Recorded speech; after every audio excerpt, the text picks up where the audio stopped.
As India plays a pivotal role in the launch of the Global Biofuels Alliance, joining us now live and exclusive on India Today is the one champion of biofuels who's been pushing for the biofuels cause for several years, long before it became globally fashionable. The man on your screen right now, Nitin Gadkari, has been advocating for the world to pivot towards the cleaner energy source of biofuels. It's a big day for him, and Nitin Gadkari ji is now joining us live. Gadkari ji, स्वागत है आपका।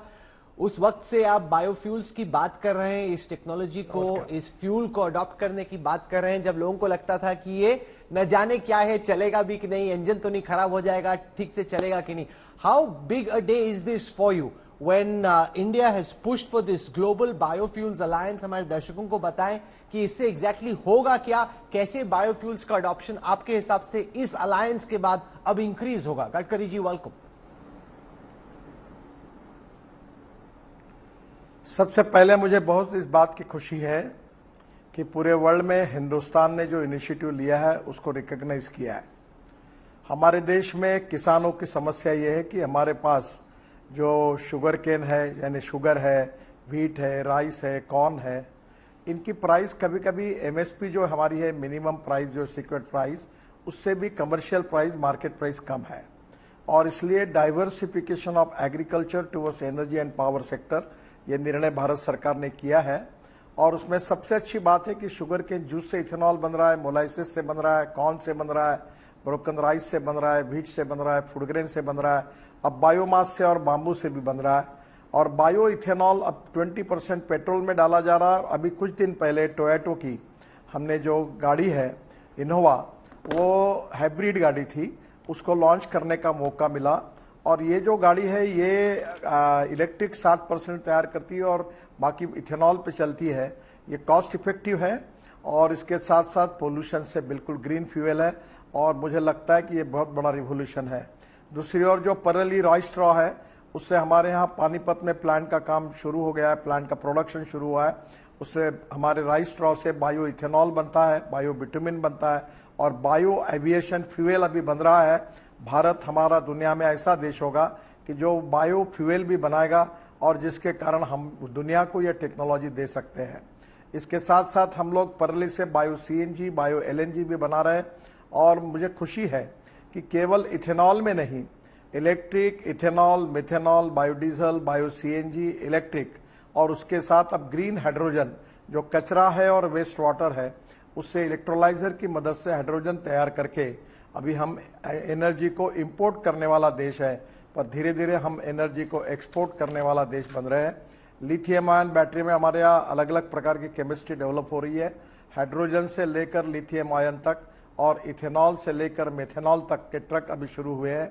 और इसलिए alternative fuel और bio fuel, ये दोनों में भारत ने एक बहुत अच्छा काम किया है। और आज की ये ग्लोबल अलायंस जो बायो फ्यूल पर हुई है, निश्चित रूप से भारत के लिए बहुत अभिमान का विषय है, और भारत निश्चित रूप से इस विषय को वर्ल्ड में लीड कर सकता है और आत्मनिर्भर भारत बनेगा। 16 लाख करोड़ का जो हमारा फॉसिल फ्यूल का इंपोर्ट है वह कम होगा, और हम प्रदूषण से भी मुक्ति मिलेगी, और इकोनॉमिक पॉइंट ऑफ व्यू ग्रामीण और कृषि क्षेत्र में नए रोजगार निर्माण होंगे। आज का ये बात इंटरनेशनल लेवल पर जिस प्रकार से भारत ये काम कर रहा है, निश्चित रूप से दुनिया को भी दिशा देने की क्षमता भारत में निर्माण हो रही है।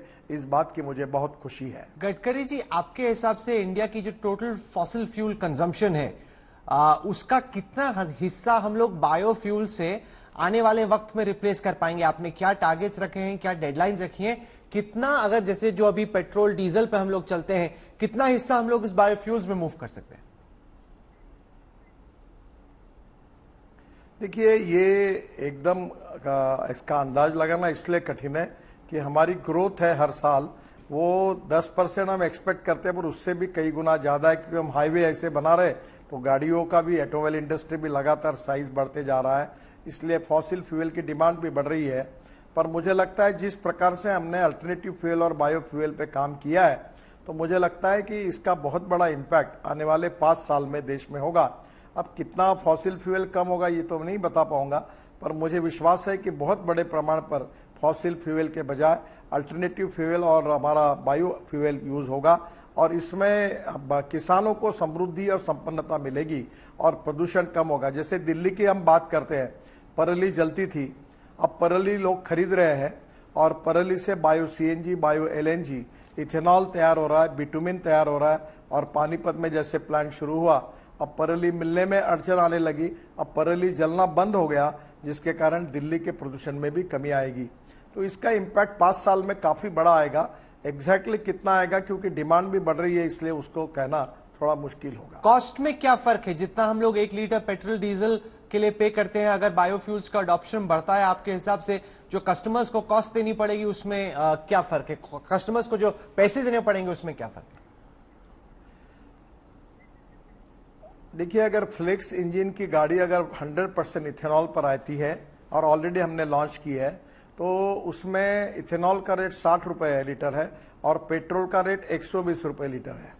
और ये 60 रुपए लीटर इथेनॉल जो है, ये पोल्यूशन की बिल्कुल नहीं के बराबर है, ग्रीन फ्यूल है, इंडिजिनियस है और किसानों को इसका फायदा मिलेगा। और ये इसके बाद ये जो गाड़ी है हाइब्रिड फ्लेक्स इंजन, ये 60% बिजली तैयार करेगी और 40% इथेनॉल पे चलेगी। तो इसका मतलब पेट्रोल का ऑन एन एवरेज जितना 1 लीटर पेट्रोल में माइलेज मिलता था, उतना करीब उतना ही एवरेज 25 रुपए के प्राइस में लगभग मिलेगा। अभी टू व्हीलर में भी बजाज, टीवीएस और हीरो ने अपनी स्कूटर टू व्हीलर भी बनाई है, ऑटो रिक्शा भी बनी है। धीरे धीरे इथेनॉल के पंप अभी जल्दी शुरू होंगे और इथेनॉल 100% पेट्रोल के अल्टरनेटिव में यूज होगा।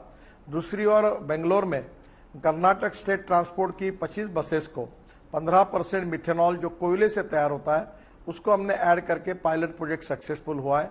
और अशोक लेलैंड ने अपना 100% मिथेनॉल पर ये ट्रक भी अब लॉन्च किया है। तो मिथेनॉल का रेट 25 रुपए लीटर है और डीजल का 110 रुपए लीटर है।